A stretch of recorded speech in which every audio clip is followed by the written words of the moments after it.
Goss, it's Lee Howard.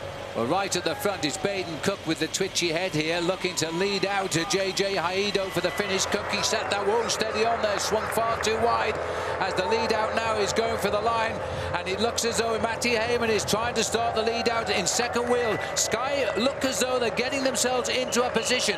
Lee Howard is on the right behind Bernard Eisel. Bernie Eisel knows how to do this. He's got himself Matty Goss behind him. Oh, there's some bumping and bit twitching there because that was JJ Haido's head moving over to keep himself on the wheel of Lee Howard. They know how fast he can be. Howard there in third position. Well, this is going to be a terrific sprint, but I'm not sure that they've got the speed because they're in position to finish this race off a little bit early, I feel. Sharp left-hand turn. Team HTC High Road run the whole field wide on the road to stop any moves on the right. Phil, in fact, in third position there, it's Matty Goss. Howard is in second position. Maybe they've switched it around this afternoon. They had said they were going to work it out for Lee Howard, but you know, when you're a sprinter, you have to tell the truth to your teammates. You've got to say, look, today I've got really good legs. Put it on the line for me. Well, as they line up for the finish now, HTC is still on the front, but I wouldn't say they had control of this. That's the day done now, and a wave of the arms in disgust from Bernard Eisel because Sky have just taken over the driving seat here.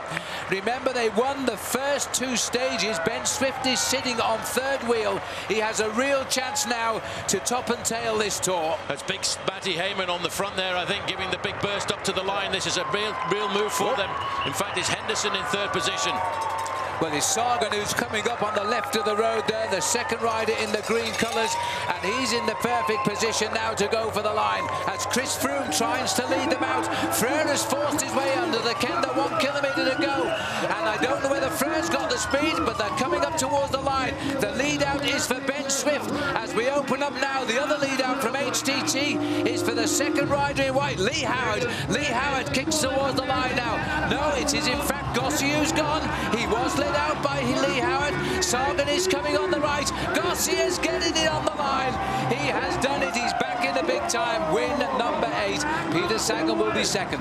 Well, Sagan was right up there, but Matty Goss was set up by his teammate Lee Howard. This morning at the team meeting, they'd said they were going to do the race this afternoon for Lee Howard, but I think out on the course, Matty Goss felt the legs were good. He felt he had the makings of a victory here this afternoon, and HTC, as they always do, Phil, they ride like a bunch of musketeers, all for one and one for all. It's the best man on the day to give them the chance of victory, and Matty Goss, he's been knocking on the door in this Amgen Tour of California, and today he gets across the line there just ahead of Peter Sagan, and in third place, I think, on the line, in fact, as he sits up, maybe not, Oscar Freire right up there.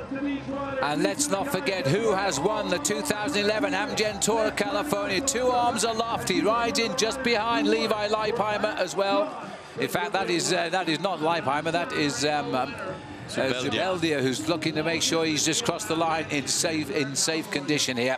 So Chris Horner's won this by 38 seconds. It's not the closest and it's not the longest margin in history, but it's a win, and that's all he's interested in for Team Radio Shack, who have taken the first 2 places. Now, here's the helicopter view again, Paul. Just take us through this. Yes, just have a look at this. Lee Howard, a very good professional track rider. He's led the sprint out, then all of a sudden, this is the moment Matty Goss knows he's got to go. Look how quickly Peter Sagan comes up over on the left-hand side in the green jersey, but Goss, with the door open right in front of him, is not going to get challenged by anybody at all. Oscar Freire just didn't have that last little bit of acceleration. I think that would be Swifty, in fact, who walks away with third place.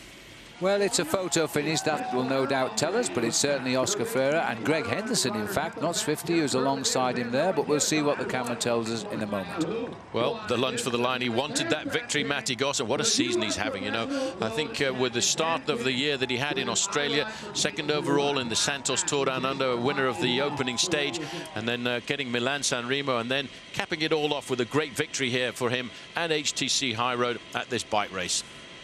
Well, that was a perfect day out for the sprinters. They got it well. They had to chase down the breakaway. We'll try and pick up shots as soon as we can of the race leader. This has been a